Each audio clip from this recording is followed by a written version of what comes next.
안녕하세요.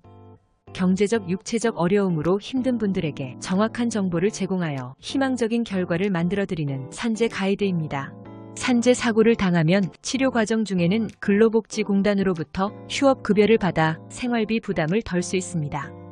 하지만 치료 이후 후유장애로 인해 산재 이전의 업무를 지속할 수 있을지에 대한 불안과 함께 산재 보상 과정에 대한 궁금증이 많이 생기기 마련입니다. 산재 후유장애 등급은 근로복지공단에서 치료 후 신체적, 정신적 기능 손실의 정도를 평가하여 1급부터 14급까지 나누어 결정합니다. 등급에 따라 지급되는 보상금의 수준이 다르며 등급이 높을수록 더 많은 보상금이 지급됩니다. 1급에서 7급은 주로 심각한 후유장애를 의미하며 이 경우 연금 형태로 보상금을 받을 수 있습니다. 8급에서 14급은 장애가 비교적 경미한 편으로 일정한 날수에 따라 일시금을 지급받게 됩니다. 예를 들어 14급은 55일치, 13급은 99일치의 보상금을 받을 수 있습니다. 산재 후유장애 등급을 받기 위해서는 마지막 치료를 받은 병원의 주치의로부터 후유장애 진단서를 받아야 합니다. 이 진단서는 근로복지공단의 심사를 통해 최종적으로 장애 등급이 결정되므로 진단서를 작성하는 과정에서 주치의와 긴밀한 협의가 필요합니다. 특히 장애 정도를 정확하게 반영할 수 있는 검사나 진단을 받는 것이 중요합니다. 척추 압박 골절과 같은 흔한 산재 사례를 통해 후유장애 평가 과정을 살펴보면 척추를 다친 경우에는 척추의 압박률을 기준으로 장애 등급을 결정합니다. 척추 압박률이 5%에서 10% 정도라면 14급에 해당할 수 있으며 압박률이 증가할수록 높은 등급을 받을 수 있습니다. 척추와 관련된 신경 증상이 있다면 근전도 검사나 신경전도 검사를 통해 추가적으로 신경 손상에 대한 후유장애 진단을 받을 수 있습니다.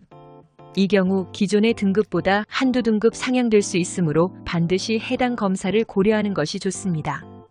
혹시 개인보험과 산재 후유장애 진단이 다르다는 사실을 알고 계신가요? 산재는 압박률을 기준으로 하지만 개인보험은 척추의 불안정성을 기준으로 평가합니다.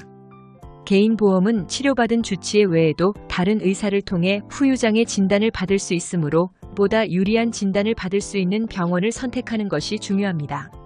산재 후유장애 등급을 받은 후에도 보상금이 부족하다고 느낄 경우 사업주가 가입한 근로자 재해보장보험을 통해 추가 보상을 받을 수 있습니다. 이 경우 맥브라이드 방식에 의한 후유장애 평가와 향후 치료비 추정을 통해 추가 손해액을 계산하게 됩니다.